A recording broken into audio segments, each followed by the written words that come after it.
नीच और ऊंच की पहचान।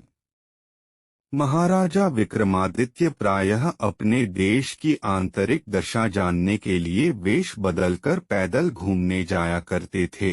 एक दिन घूमते घूमते एक नगर में पहुँचे। वहाँ का रास्ता उन्हें मालूम न था। राजा रास्ता पूछने के लिए किसी व्यक्ति की तलाश में आगे बढ़े।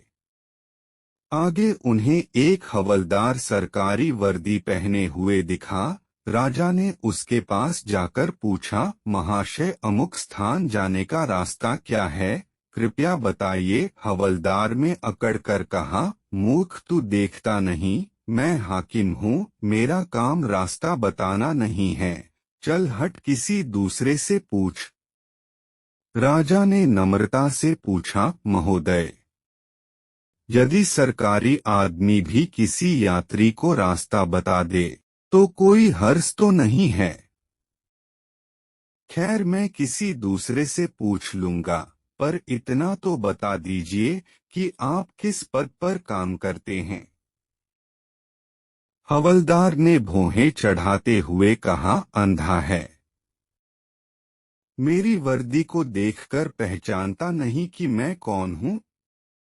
राजा ने कहा, शायद आप पुलिस के सिपाही हैं। उसने कहा, नहीं, उससे ऊंचा। तब क्या नायक हैं? नहीं, उससे भी ऊंचा। अच्छा, तो आप हवलदार हैं? हवलदार ने कहा, अब तू जान गया कि मैं कौन हूँ, पर यह तो बता, इतनी पूछताछ करने का तेरा क्या मतलब, और तू कौन है? राजा ने कहा, मैं भी सरकारी आदमी हूँ। सिपाही की ऐंठ कुछ कम हुई। उसने पूछा, क्या तुम नायक हो? राजा ने कहा, नहीं, उससे ऊंचा। तब क्या आप हवलदार हैं?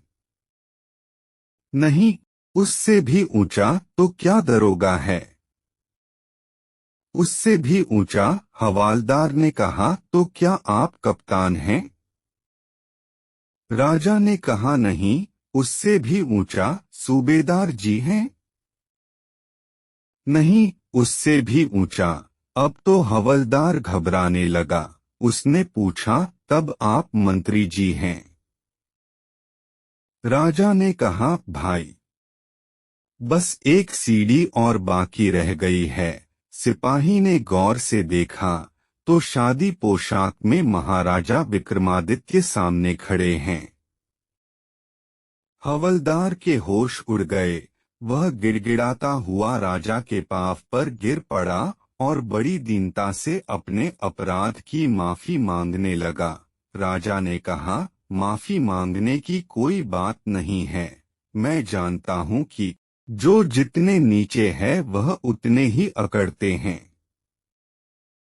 जब तुम बड़े बनोगे तो मेरी तरह तुम भी नम्रता का बर्ताव सीखोगे। जो जितना ही ऊंचा है वह उतना ही सहनशील एवं नम्र होता है, और जो जितना नीच एवं ओछा होता है वह उतना ही ऐंठा रहता है।